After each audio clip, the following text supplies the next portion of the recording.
Center of our meeting is nandito kayo. So, yan.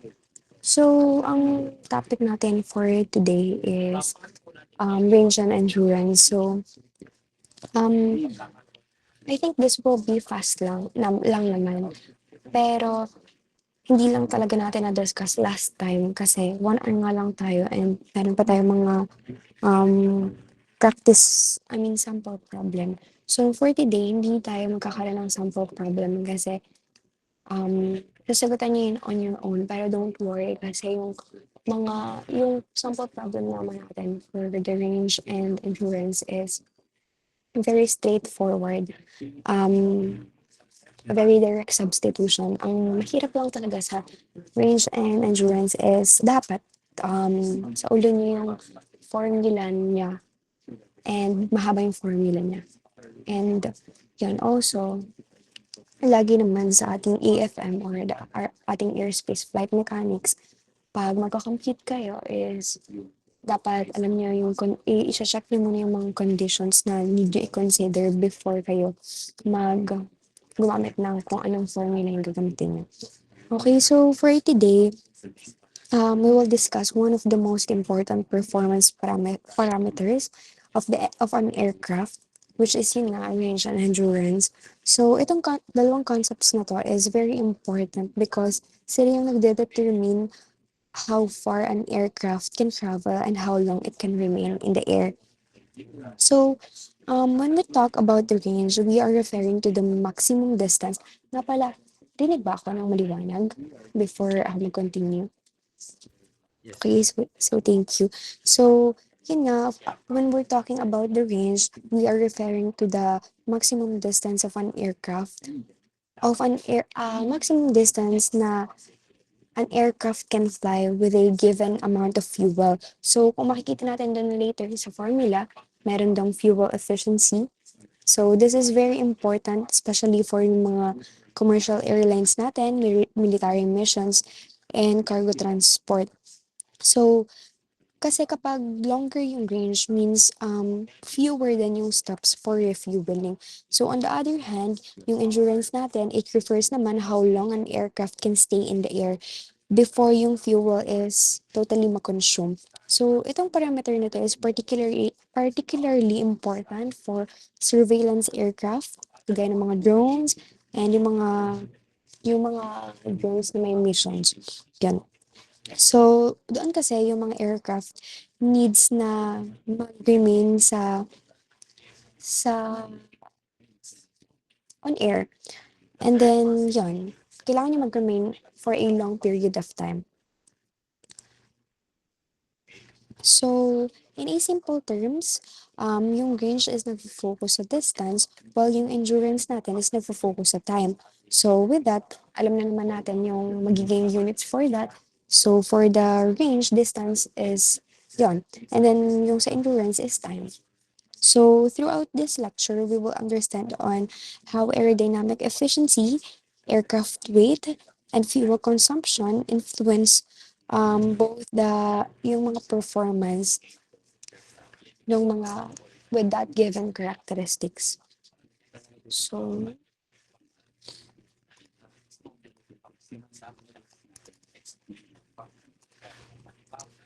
So before we analyze yung range and endurance natin, we must first understand how aircraft weight changes during the flight. So unlike many mechanical systems, the aircraft's weight is not constant because fuel is continuously burned by the engine. So at the beginning of the flight, the aircraft has its maximum weight. So, dito sa maximum weight natin, it includes yung structure, yung payload, yung passengers, cargo, and fuel. So, as the aircraft flies, nako-consume yung fuel and yung weight gradually decreases. This change in weight significantly affects yung aircraft performance. So, as the weight decreases, the lift requirement decreases also, which also affects the drag and the thrust required. So mathematically, yung rate at which fuel is burned is related to the specific fuel consumption of the engine. So this relationship allows yung mga engineer to derive equations that determine yung how range And endurance changes as the aircraft weight decreases during the flight. So essentially, the weight equation is yung foundation natin that allows us to analyze fuel consumption and predict aircraft performance over time. So, make sure na tandaan niyo tong mga different weights kasi sa mga problem natin, hindi palaging given minsan sa ating mga problems, yung different weights. So, kailangan nyo pa i-minus or kailangan nyo pa i-add yung mga ibang weight para yun yung i-input nyo sa formula. So, kailangan alam nyo kung ano yung gagawin kapag yung iba't ibang weight or madaming weight yung given. So, moving on to the SFC and TSFC. So, differentiate natin itong two important terms related sa fuel consumption. So, yung SFC natin is the specific fuel consumption. It is typically used for the propeller-driven aircraft. So, it represents the amount of fuel consumed per unit power per unit power produced by the engine. So, in other words, ito yung nagsasabi sa atin how efficiently yung engine nagko-convert ng fuel into mechanical power. So, basically, SFC or the specific fuel consumption is for the propeller-driven aircraft. Wherein yung TSFC natin is yung thrust specific fuel consumption ginagamit naman 'to sa ating jet aircraft. So, instead of power, yung mga jet engine nagpo-produce siya ng thrust. So, yung fuel consumption is also measured relative to the thrust output. So, the key difference dito sa dalawang 'to is yung type of propulsion system. So, for the propeller aircraft nga, nagre-rely siya sa shaft power wherein yung ating jet aircraft naman is nagre-rely sa thrust force. So, mahalaga na alam niyo itong dalawang parameters because this is important because yung fuel efficiency ng engine is directly nakaka-affect sa aircraft range and endurance. And makikita niyo rin yan later sa ating formula. So, kapag ang engine with a lower fuel consumption, inaalaw niya yung aircraft to fly farther and stay longer in air.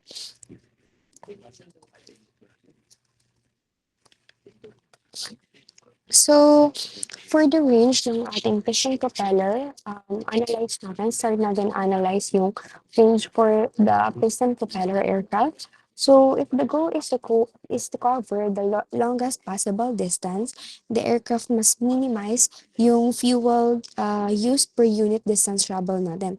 So, in other words, gusto natin na gamitin yung least amount of fuel for every mile na tinatakbo ng isang aircraft. So, aerodynamically, this condition occurs kapag yung aircraft natin is nagpa-fly or lumilipad at the point where yung thrust required is minimum. So, at this operating point, yung drag na na-experience ng aircraft is na-minimize relative dun sa ating propulsion efficiency. So, kung ang pilot is gusto niya i-maximize yung range ng isang aircraft, ang strategy dun is to fly at the speed na corresponding dun sa ating minimum thrust required. So, with that, may ensure na yung fuel consumption per mile is also minimized. So, ito lang naman yung derivation natin for our formula ng range for our piston propeller. So, yan, hanggang dito. And then, itong naka-yellow, this is yung ating final working formula.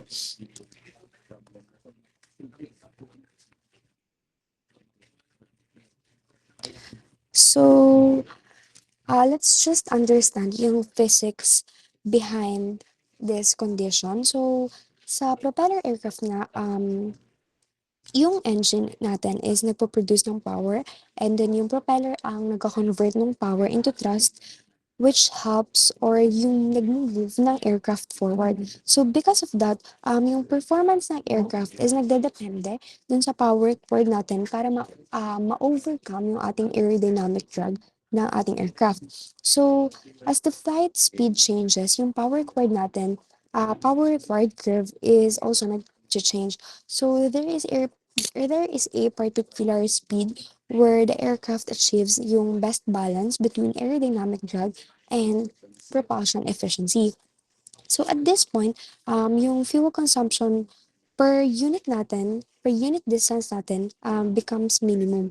And that corresponds to maximum range condition. So, ito nga yung working formula natin.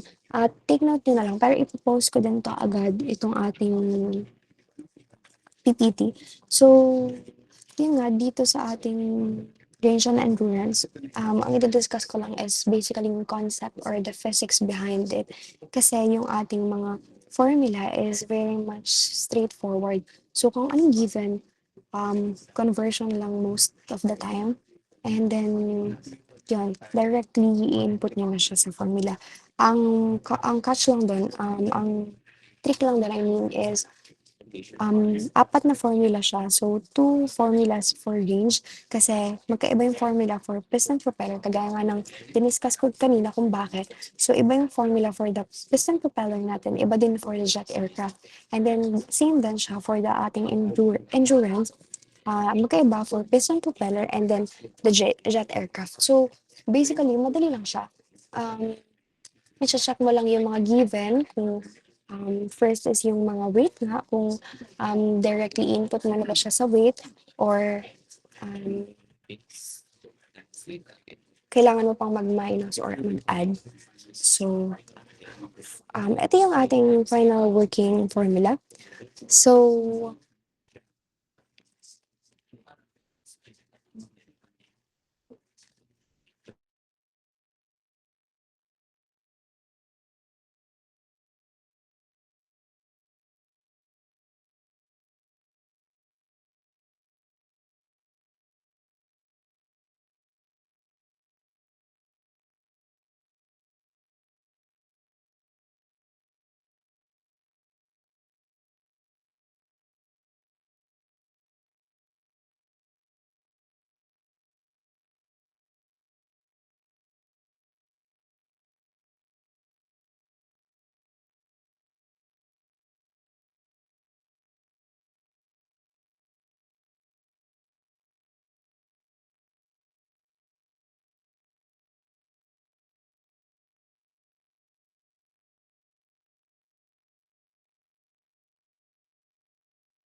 Okay, so going back, so saan ba tayo natapos? So dito sa ating formula ng ating range for our piston propeller.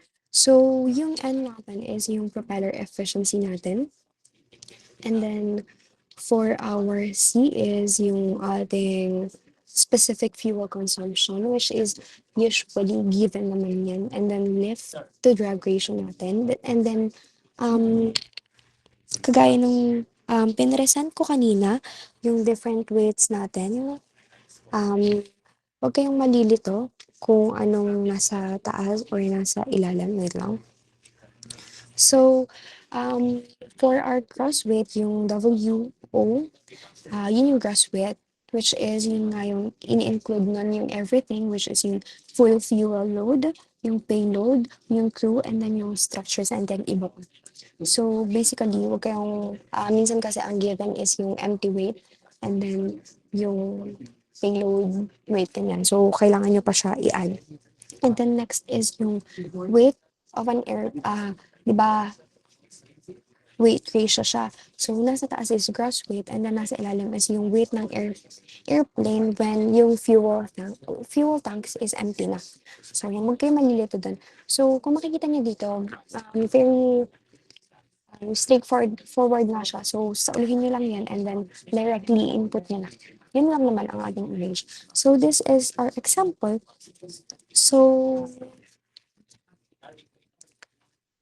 since maximum range yung kinukuha dito, yung lift to drag ratio natin is also naka-maximum. So, alam niyo naman kapag naka-maximum yung lift to drag ratio natin, iba yung formula niya. So, yun yung huwag niyong kakalimutan, yung mga ganong conditions. So, tandaan nyo, if maximum range yung kinukuha, dapat naka-maximum din yung lift to drag ratio natin. So, for this example, hindi na natin siya i-compute since maubusan tayo ng problem kasi very limited lang itong mga problem na to. So, alam niyo na kailangan niyo lang siyang tandaan. So, screenshot niyo, pero ipopost ko din to. This will be your sheet work for today. So, para lang makita ko kung nag-gets niyo ba or I mean, wala tayong sample problem since na directly input lang naman siya. Pero yan, for your sit work today after ng ating discussion, yun yung gagawin mo. May kasunod pa yan. Pero wait lang. So, move forward naman na tayo sa ating jet aircraft kasi sit work na natin yung ating problem. So, don't worry, madali lang yan. So, let's shift na today let's shift na for our jet aircraft, range ng jet aircraft. So, unlike yung propeller aircraft nga natin, so yung jet engines natin is nagpo-produce siya ng thrust directly instead na mechanical power. So, because of that difference, yung equation na ginagamit para ma-analyze yung range natin is also different. So, however, yung concept naman niya is same lang, pero if gusto natin na yung aircraft natin is mag-travel ng longest distance, we must minimize yung fuel consumption per unit distance. So for jet aircraft, itong condition na to is nag-occur kapag yung airline is lumilipad at the speed na corresponding sa minimum thrust required ng model. So this is just yung ating derivation. Hindi ko na siya i-discuss kasi hindi naman din natin siya gagamitin. Pero nilagay ko pa rin dyan. Yan. So, for our final formula ng ating range for our jet aircraft, eto. So, sa jet aircraft natin, fuel consumption nga, kagaya ng sabi ko kanina, is measured using the thrust-specific fuel consumption or yung TSFC. So, makikita natin yung specific fuel consumption natin here dito sa range is for thrust siya. Thrust specific fuel consumption or yung CT dun sa ilalim ng 2. So, yan. Yun lang naman yung iba. And then, same lang din na empty weight and then gross weight and then yung empty weight. So, yung range equation natin for jet is makikita nyo, nakadepende siya sa lift-to-drag ratio, and cruise velocity, and thrust-specific fuel consumption, and weight ratio. So one important difference compared sa ating propeller aircraft is yung velocity, it plays a direct role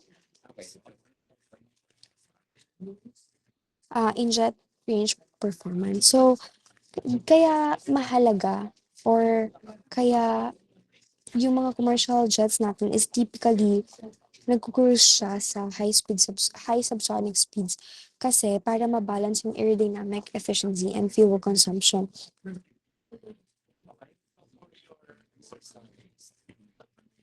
So, ito nga yung ating mathematical form for our range equation for our jet aircraft. So, this equation demonstrates na yung range natin is nag increase kapag yung aerodynamic efficiency natin is also nag increase.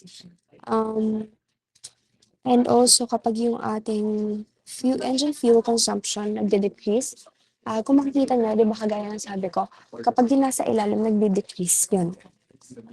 Nakaka-affect siya sa range, which is nag-increase yung weight, inversely proportional basically. So, also, pag nag-increase yung range natin kapag yung weight ratio natin is also nag-increase.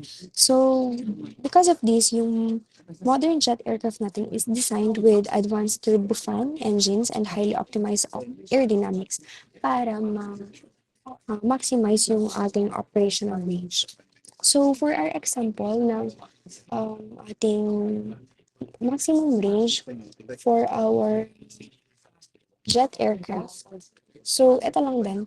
Pag naka-maximum, pag sinabi sa problem na estimate the maximum range, so yan, naka-maximum din yung ating lift-to-drag ratio or yung coefficient of lift or coefficient of drag. And then, kapag sinabing range lang, yun na, hindi siya naka-maximum. So, okay, malilito. Kasi dun sa last prelim natin, sa last exam natin is, nang gumagamit ng maximum conditions kahit hindi siya ginagamit, kahit hindi siya inihingi. So, dito, sit work din natin to. And also, alam niyo ba na midterm na next week? Nasabi na ba sa inyo? Na-discuss na ba sa inyo? Or nabanggit na ba sa inyo? So, not sure pa sa ating schedule natin. Pero next week is, yan, prelim na natin. Midterm break. Medyo actually, ang magiging midterm natin is I think mas madami siyang computation. Pero, yun, huwag niyo pa rin kakalimutan yung ating mga concepts. May mga ilan-ilan na concepts pa rin tayo. And also, yung coverage natin is from from our first topic. So, yun kasi connected. So, hindi pwedeng may maiiwan tayo. Yun. Yun lang naman. Hindi pwedeng mula dito lang hanggang, hindi pwedeng range and endurance lang. So, laging kasama yun kasi kung makikita nyo naman, yung mga maximum left to drag ratio natin, nandito pa rin siya. And, yeah. So, going back sa ating endurance, so yun nga, iba din yung formula natin for our piston propeller. And then, iba din yun for jet aircraft natin. So, let's move on na sa ating second major topic, which is endurance na. So, yung ating range, this distance ang pinafocus yun. And then yung endurance is time. So, for nga pala, sa ating units lang naman lagi, yun, make sure check nyo kapag magko-convert kayo ng mga units, make sure nyo makakancel siya, baka mamaya, puro seconds yung nasa units nyo, tapos biglang R yung final units nyo. So, make sure nyo, marunong kayo mag-dimensional analysis kasi, although alam nyo na time siya, baka mamaya, may R dyan, seconds yun seconds yun sa final answer kapag nag-dimensional analysis. Pero, yun. check nyo rin kung ano yung hinihingi lagi. Also, meron parang mga activity or set work na hindi talaga hindi nagpasa yung iba. So, di ba sabi ko naman sa seat work 1 is papalagpasin ko yung parang nag-comment lang. Seat work 1 and activity 1 ata yun. Yung activity 1 actually dapat din na rin siya pero meron kasing isa dito which is parang may proof naman siya na hindi niya lang na-submit. Pero dun sa Sitwork 2, may mga hindi talaga nag-submit. So, yun, mark as zero ko na siguro. Kasi 1 week na siya and hindi pa rin nagsasubmit yung iba. And also, um, tatanggapin ko lang yung kapag naka-comment yung link if pasok siya sa deadline. Pero if hindi na, hindi ko na siya tatanggapin. So, yun. Keep that in mind lang. Kasi parang madami nagko-comment na lang kapag kino-close ko na yung submission. So, hindi ko na siya tatanggapin kapag naka-close na yung submission. So, tatanggapin ko lang yung naka-comment na link if pasok pa siya sa deadline. Okay, so moving on na. So, for our piston propeller, endurance ng ating piston propeller. So, for our piston propeller aircraft, maximum endurance occurs when the aircraft flies at minimum power required. So, this condition minimizes the fuel consumption per hour, allowing the aircraft to remain airborne for the longest possible time. So, this is just yung ating derivation. Hindi ko na rin siya i-derive kasi para may time din kayo magsagot today kasi may seat work na. Pero hindi naman natin gagamitin yun. So, just to understand yung concept nitong ating endurance for our um, propeller aircraft. So, let's consider lang yung power required curve. So, sa low speeds, mataas yung ating induced drag. So, doon, nag-increase din yung power required. And then, at a high speed, parasite drug yung nagdo-dominate. Di ba kasama din siya sa prelim dun sa ating conceptual. So, yun. At high speeds, parasite drug dominates and also nai-increase din yung ating power required. So, somewhere in between these two extreme lines, two extreme, dun sa dalawang yun, meron doon na minimum power required point.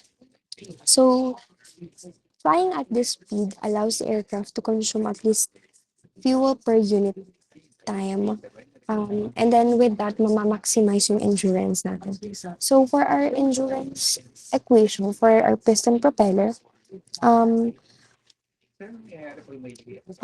makikita natin dito sa equation na nakadepende yung endurance, depende dun sa ating specific fuel consumption, propeller efficiency, which is yung ating N nga. And then yung specific fuel consumption is the C. And yung ating aerodynamic efficiency and also yung weight ratio natin. So, um, kapag mas maganda yung ating aerodynamic design and engine efficiency, mas matagal yung ating aircraft na kaya magstay in the air. So, this is yung ating maximum endurance. So, kaya ko kasi siya hindi kinompute kasi very unique yung ating problem sa jet and then sa propeller. So, para lang na-test natin if nagets nyo ba yung mga kung hindi consider. Yun lang naman yung hindi consider natin is yung different weight, yung dalawang weight, grass weight and then empty weight and then yung ating propeller efficiency and specific fuel consumption. Kapag kasi hindi nyo, pag kasi ako nag-compute or humingi lang ako ng final answer sa inyo, baka tamadin na yung ibang mag-try mag-compute. So, kaya ko siya ipawasit work. And kaya, para din na-try nyo. So, pag kunwari, nag-midterms tayo, familiar na kayo or alam niyo na yung gagawin. Kasi mamaya baka magulat kayo. Saan galing to, nasan yung specific fuel consumption, ano nga yung C, ano nga yung ganyan.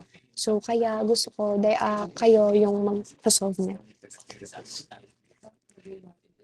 Kasi kagaya din sa ating prelims, hindi ko rin alam kung bakit yung iba hindi nasagutan yung ating problem dun. Eh, actually, nandun lang din yun sa activity. So, yan. Make sure na hindi kayo mag-focus sa concept lang or sa formulas lang.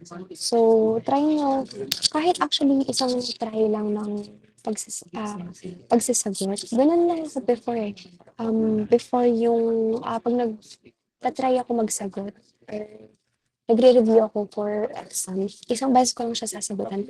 Lahat ng problem sasagutan ko lang siya isang beses. And then, pag nasagutan ko siya, alam ko sa sarili ko, nag-gets ko siya. So, hindi ko na siya kailangan paulit-ulitin. Sinasaulo ko na lang yung formula. And then, iniintindi ko yung concepts. So, ganun lang naman siya. So, yan. Ipopost ko na lang din yung specific slides para hindi kayo maghahanap. Pero popost ko din tong PPT right after ng ating discussion. So, moving on sa ating insurance ng ating jet aircraft. So, for jet aircraft, yung analysis ng insurance here is nag-follow siya ng same principle. So, ang different lang is yung equation, nagbabago siya dahil nga dun sa ating nature ng jet propulsion, kagaya ng sa range. So, again, if the goal is to minimize yung ating fuel consumption, yung goal is to minimize yung ating fuel consumption per unit time para mas matagal siya sa air. So, for jets, yung conditions sa ating endurance is nag-occur kapag yung airline is lumilipad at the speed corresponding sa ating minimum thrust required. So, ito, derivation lang again. And then, for our final formula natin. So, for the theory lang muna, since hindi ko na siya i-derive, kasi before, pinapaderive to sa amin, pero actually, sinasaulo ko lang to, so hindi ko rin, sinasaulo lang namin to before, pero hindi to talaga kailangan. Yung concept lang yung mahalaga here. So, yung concept yung um, i-explain ko sa inyo. Kasi mahalaga na gets mo yung concept before kayo dumating din sa formula para alam niyo yung mga need to consider kapag magko-compute. So, yan. Sa jet aircraft natin, yung insurance is nagde-depend na strongly sa ating thrust-specific fuel consumption and yung ating aerodynamic efficiency. So, kapag mababa yung ating TSFC or yung thrust-specific fuel consumption, ibig sabihin yung ating engine is nagbo-burn ng less fuel per unit thrust. So, with that, ina-allow niya na yung aircraft is magtagal sa air ng mas matagal. So, yun. For our jet equation naman, endurance equation, makikita here na nag-increase yung ating aircraft, nag increase yung endurance ng ating jet aircraft kapag yung TSFC or yung CT natin is nagde-decrease. Tandaan nyo ha, yung CT natin is yung ating thrust-specific fuel consumption. So, inversely proportional. So, basically, kapag tumaas yung endurance natin, ibig sabihin, bumaba yung ating TSFC. Pag tumataas yung endurance natin is, yung also yung aerodynamic efficiency natin is, since it's directly proportional, nag-increase din siya.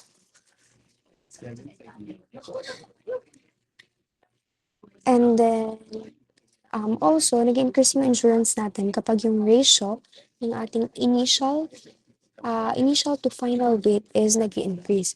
So, ganun lang naman mag-understand ng ating relationship sa isa't isa. Yung kung it's inversely proportional. Kaya nga medyo yung pag-explain ko before nung prelim natin is hindi siya ganon na directly proportional or inversely proportional. Kasi nga, gusto ko maintindihan niyo siya ng mas madali. Pero, basically, ganun siya. Na pag nasa taas, Yun, directly proportional siya. And then, pag nasa ilalim, kailangan, if ang hinanap is minimum, kailangan yung nasa ilalim natin is naka-maximum. So, ganun lang naman siya. So, ito lang din yung ating example. So, basically, apat na sample problem to for our set work. Madali lang to, I swear. So, yan. May tanong ba dun sa ating mga formulas or yung mga concept? If may tanong, itanong nyo na ngayon para hindi kayo magulat kapag nag magko-compute kayo mamaya. Pero, sagutan niyo na kasi within this day lang tong ating sit work. Kasi magkakaroon tayo ng activity as review sa inyong midterms. Kasi, di ba, last meeting na next meeting. So, activity yon for our midterm. So, kung sasagutan niyo to ngayon within our time, chat kayo sa akin and then, or kahit sa GC, kung may question.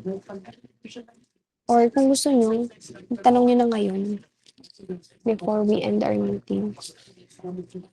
May, yes, Aliyah Margaret. I-convert ba po muna sa SI units po bago po ano, i-solve? Since ito naman is hindi naka-SI units, naka-English units naman siya lahat. So, hindi mo na i-convert. As long as, wala naman akong hinihingi dito na specific unit. So, kung given is English unit, edi English unit na lang din yung ating, actually, hindi naman, oo, English unit. Pero pag seconds naman, hindi naman siya, makakancel lang naman din siya. So, just make sure na makakancel niyo yung mga units kapag wala akong hinihinging specific na units. So, yan. For this mga problem, wala naman. Wala naman. So, yan. Kung anong given lang. I think English unit to lahat. So, English unit ang ating final answer. Thank you po. Question. Pero nakikita niyo naman kung anong mga need i-consider. Yun lang naman eh.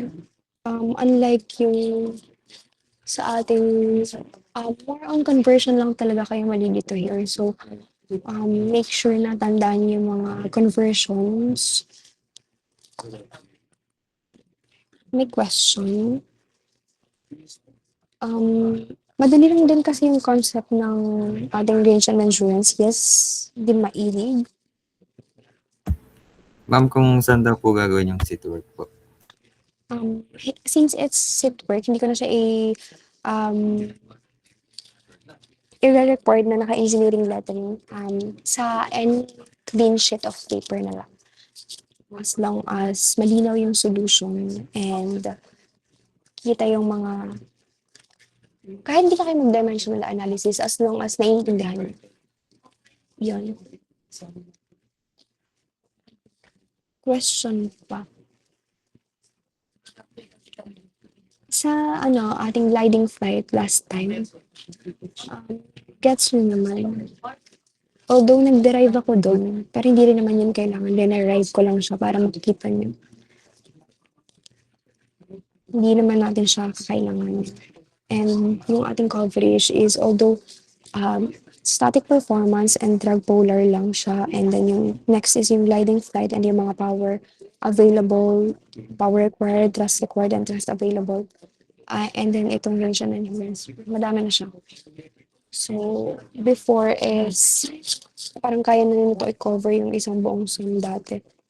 Puro lang kami dati, puro sample problems lang kami, puro problem set lang kami dati. So, if wala na kayong question about sa ating range and endurance, yan, gawa na kayo and then let's end our meeting na. And also, ipopost ko na siya ngayon, pero tawag dito, hindi ko na siya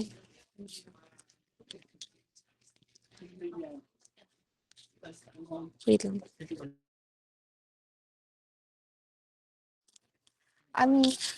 Yun nga, one day lang yung ating deadline dito. Ang ating time para gawin to. So, bukas din yung mamaya within this day lang yung deadline kasi bukas may activity tayo para maka-move forward tayo. So, yan, tandaan nyo if nag-comment kayo ng link, pagkatapos na ng deadline is hindi ko na siya i-check. So, make sure na before deadline is it's either naka-attach yung drive or file ninyo or yung naka-comment yung link basta within yung deadline. So, if hindi, edi yun, sorry. Kasi yung mga past sit work, yung first sit work and first activity is pinalagpas ko siya. Although may mga minus siya, pero ngayon, hindi ko na pala siya i-check. So, yeah. Post ko na para magkaroon na kayo ng time to do your sit work with yung post ko lang and then check niyo if mag-reflect agad sa inyo. Kasi minsan hindi agad nag-reflect.